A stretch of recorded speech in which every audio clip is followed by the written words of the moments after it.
Do you? People keep saying we need gatekeepers back in rap. Yes. If we do get gatekeepers, are they gonna let them gatekeep? Because we're talking about the same culture that booed Redman and Method Man off the stage, or they didn't vibe to it. So if they become the gatekeepers, are we gonna accept it? And I'm talking about my generation. I feel like the gatekeepers at this point, I feel like we do need gatekeepers, but it won't work mainly because the damage is already done. Well, I was just gonna say that. The disrespect has already been done. The disrespect has already been done. It's sad to say, but like even when I used to talk about Jay-Z with a bunch of people, it took niggas to actually they had to force themselves to listen and say, oh, I get it now. Right.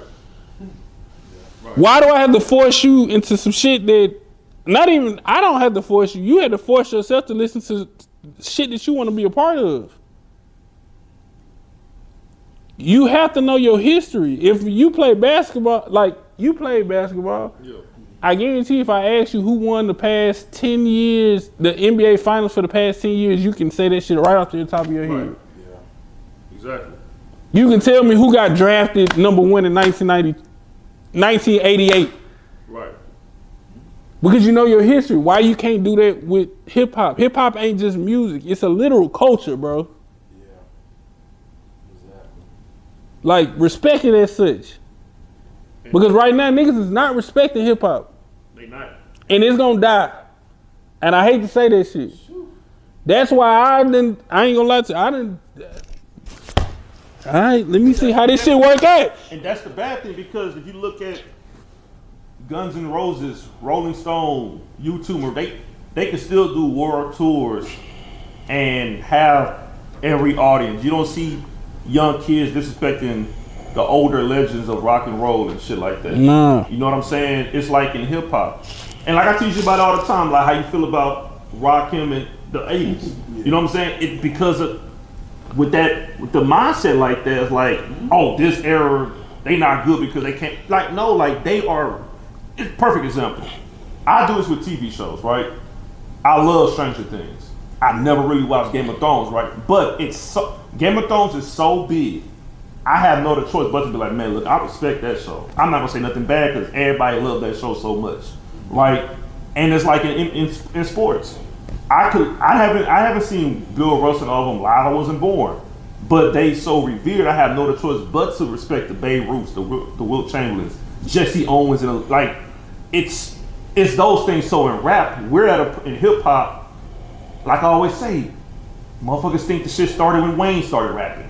You know what I'm saying? Like it's the respect, the lack of respect has left in that 2000s range, and I feel like our generation was the last ones to give that respect, because now the younger ones coming up, they just do it because they on SoundCloud, it's streams. Let's get these quick numbers. Let's get this quick money.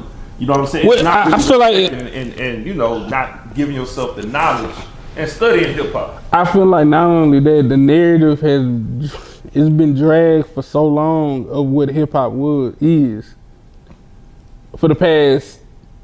When did Wayne kind of 98, 99-ish. Talking about when he came out, or you talking about when he started kind of yeah. Oh, like 2001-ish. Oh, you talking about when he started changing like rock and roll? Yeah. Like 08?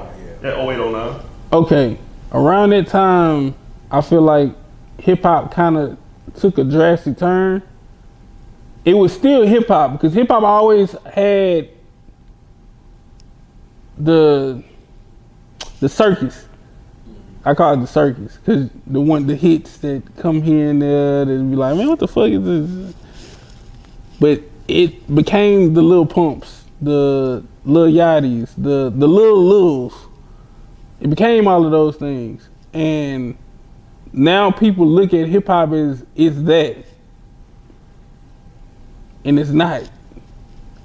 Hip hop stands for something much greater. Like, prime example. You wanna know why you couldn't listen to Rakim?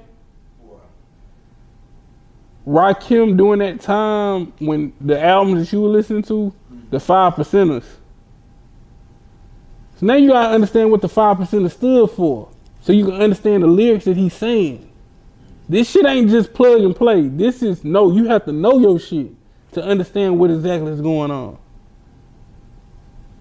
Same thing with Public Enemy. A lot of niggas can't listen to Public Enemy. Are you listening to what he's saying? And if you're listening, now you understand what was going on during that time. This shit not just, we just saying shit just to be saying shit. Niggas meant exactly what they said. It's a story to all of this shit. Even Wayne, I told y'all the other day, I can accept Wayne being the greatest of all time. Because even with Wayne, this motherfucker's so fucking good, he can make anything sound great, but make sense at the same time. Right. And he can tell a story at the same time too. And he writes his raps. He don't write. Off the dome, yeah, pretty much. But we just gotta protect our shit, man, because I'm telling y'all now, we the only culture that just do shit like this. We just let people come and just take over and don't know shit. Like, it don't make fucking sense. And all for the name of $1. That ain't gonna be worth shit.